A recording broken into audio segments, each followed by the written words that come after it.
ഇനി അൺഹാപ്പി ആയിട്ടുള്ള ആൾക്കാർ, എന്തൊക്കെ ലോകത്തുണ്ടെങ്കിലും അൺഹാപ്പി ആവുന്ന ചില ആൾക്കാരുണ്ട്, ഇല്ല കറക്റ്റ് അല്ലേ? അൺഹാപ്പിനെസ് അവർ പ്രാക്ടീസ് ചെയ്യും. നേരത്തെ ഫോൺ കോളിന്റെ കാര്യം പറഞ്ഞ പോലെ അവർ എന്തെങ്കിലും ഒരു പ്രശ്നം കണ്ടുപിടിച്ച് ഇങ്ങനെ വിഷമിച്ചുകൊണ്ടിരിക്കും. ഇനി ഒന്നും ഇല്ലെങ്കിൽ അവർ ഗൂഗിളിൽ സെർച്ച് ചെയ്യും, ഇന്നെന്താണ് ഇന്ന് വിഷമിപ്പിക്കാനുള്ള, ഇന്ന് തന്നെ വിഷമിപ്പിക്കാനുള്ള ഒരു കാര്യം ഇങ്ങനെ കണ്ടെത്തുക എന്നുള്ളത് അവർ ഗൂഗിളിൽ സെർച്ച് ചെയ്ത് കണ്ടുപിടിച്ചിട്ട് വിഷമിക്കും. എന്തെങ്കിലും പറഞ്ഞ് വിഷമിക്കും. ഇപ്പൊ അവരെ പുകഴ്ത്തിയിട്ടുണ്ടെങ്കിൽ ഇന്നലെ നീ പുകഴ്ത്തിയില്ലോ എന്നുകൊണ്ട് വിഷമിക്കും, ഇന്നെന്താ പുകഴ്ത്തണം. അങ്ങനെ ഉണ്ട് ചില ആൾക്കാർ കണ്ടിട്ടില്ലേ? ശരിക്കും പുകഴ്ത്തണം, എന്താ നിന്റെ ഉദ്ദേശം? വല്ല കാശ് കടം ചോദിക്കാനാണോ?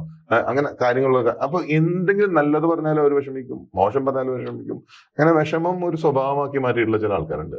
അപ്പൊ ഇവരോട് നമുക്ക് എപ്പോഴേ ഒരു കരുണയെ പാടുള്ളൂ എന്നാണ് പറയണത്. അവരോട് ഒരിക്കലും മൈത്രി ഭാവം പാടില്ല എന്ന് നമ്മൾ എപ്പോഴും ശ്രദ്ധിച്ചോളൂ കേട്ടോ. എപ്പോഴും അൺഹാപ്പി ആയിട്ടുള്ള ഒരു ഫ്രണ്ട് നിങ്ങൾക്കുണ്ടെങ്കിൽ, എപ്പോഴും അൺഹാപ്പി ആയിട്ടുള്ള ഒരു കൊളീഗ് നിങ്ങൾക്കുണ്ടെങ്കിൽ, അയാളുടെ തോളത്ത് കയറ്റി എപ്പോഴും നടന്നാല് നമ്മളും ആ മാനസികാവസ്ഥയിലേക്ക് എളുപ്പം മാറാൻ തുടങ്ങും. ഇതൊരു സൈക്കോളജിയാണ്.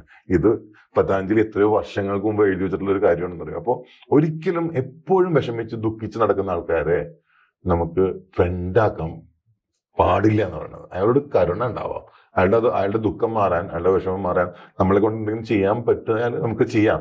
പക്ഷെ എന്തൊക്കെ നീ ചെയ്താലും ഞാൻ സന്തോഷിക്കില്ല എന്ന് വാശി പിടിച്ച് നടക്കുന്ന ആൾക്കാരെ നമുക്കൊന്നും ചെയ്യാൻ പറ്റില്ല. അല്ലേ? കറക്റ്റ് അല്ലേ?